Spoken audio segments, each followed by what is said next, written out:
Halo, Assalamualaikum warahmatullahi wabarakatuh. Perkenalkan, aku Rita Wahyuningsih. Nah, di video kali ini aku akan membahas mengenai akuntansi sektor publik.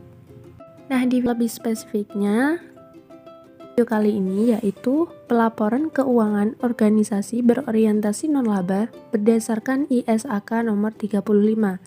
Nah, jadi nanti akan ada beberapa pokok pembahasan. Yang pertama ada karakteristik dan akuntabilitas entitas berorientasi non-laba. Kemudian ada perbedaan PSAK 45 dengan ISAK 35. Yang selanjutnya yaitu pokok pengaturan ISAK 35 dan yang terakhir adalah contoh penyajian laporan keuangan berdasarkan ISAK 35. Nah, baik teman-teman, mungkin ada beberapa yang belum paham mengenai apa itu entitas berorientasi non-laba. Tapi jangan khawatir, di sini saya akan menjelaskan secara singkat mengenai apa itu entitas berorientasi non-laba. Jadi, entitas berorientasi non-laba itu merupakan entitas yang bergerak dalam bidang pelayanan masyarakat. Nah, akan tetapi tidak bertujuan untuk memperoleh laba atau keuntungan. Nah, kemudian terkait dengan konsep akuntabilitas, di mana akuntansi itu sebagai sarana pertanggungjawaban akuntabilitas. Nah, oleh sebab itu, entitas berorientasi non-laba itu perlu menyajikan laporan keuangan sesuai dengan standar yang berlaku. Adapun ciri-ciri entitas berorientasi non-laba itu adalah sumber daya utamanya berasal dari penyumbang yang tidak mengharapkan laba. Kemudian, menghasilkan barang atau jasa tanpa menuntut adanya laba atau keuntungan. Kemudian, tidak terdapat kepemilikan yang jelas sehingga tidak dapat dijual atau dialihkan ataupun dikembalikan. Nah, sebelum lebih jauh lagi teman-teman, aku akan menjelaskan sejarah singkat bagaimana ISAK 35 ini bisa diterapkan di Indonesia.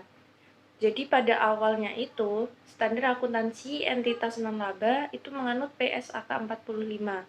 Nah, PSAK 45 ini diterbitkan pertama kali pada 23 Desember 1997 oleh DSAK IAI. Akan tetapi, seiring dengan proses konvergensi SAK ke IFRS yang mengakibatkan standar akuntansi keuangan berbasis industri itu harus dicabut karena SAK berbasis IFRS itu menganut prinsip transaction based, bukan entity based. Nah, dengan dicabutnya PSAK 45 ini, maka standar akuntansi entitas non-laba sekarang beralih ke ISAK 35 dan mulai diterapkan pada bulan Januari 2020. Nah, untuk yang selanjutnya kita akan beralih ke perbedaan antara PSAK 45 dengan ISAK 35. Yang pertama itu mengenai klasifikasi aset neto. Jadi, jika dalam PSAK 45, sumber daya diklasifikasikan ke dalam 3 pos, yaitu aset neto tidak terikat, terikat temporer, dan terikat permanen. Nah, sedangkan dalam ISAK 35 itu hanya diklasifikasikan ke dalam 2 kelompok, yaitu dengan pembatasan dan tanpa pembatasan. Nah, perbedaan yang kedua yaitu judul laporan keuangan. Di dalam PSAK 45 dikenal dengan istilah laporan aktivitas, sedangkan dalam ISAK 35 itu disebut dengan laporan komprehensif. Untuk perbedaan yang ketiga yaitu laporan aset perubahan neto. Di dalam PSAK 45, laporan perubahan aset neto itu hanya sebagai alternatif saja.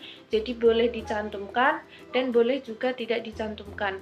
Nah, sedangkan pada ISAK 35 itu merupakan bagian dari laporan wajib. Untuk perbedaan yang terakhir itu adalah penghasilan komprehensif lain. Jadi di dalam ISAK 35 itu juga mengakomodir penghasilan komprehensif lain di dalam penyajian laporan keuangan. Nah, oke teman-teman, jadi kesimpulan mengenai alur penetapan ISAK 35 itu adalah adanya inkonsistensi peraturan PSAK 45 karena dianggap tidak sesuai dengan asas yang berlaku. Kemudian, adanya pemahaman majemuk bahwa PSAK 45 itu hanya untuk entitas berorientasi laba. Nah, kemudian berkenaan dengan terminologi PSAK 45 mengenai entitas berorientasi laba atau entitas berorientasi sektor publik. Yang selanjutnya masuk ke capaian kelayakan, bahwa sebenarnya entitas berorientasi non-laba itu dapat menyesuaikan deskripsi PSAK 45, akan tetapi masih belum efektif. Nah, yang menjadi akar permasalahan adalah entitas berorientasi non-laba dengan entitas berorientasi laba itu berbeda. Jadi memerlukan standar akuntansi yang berbeda pula.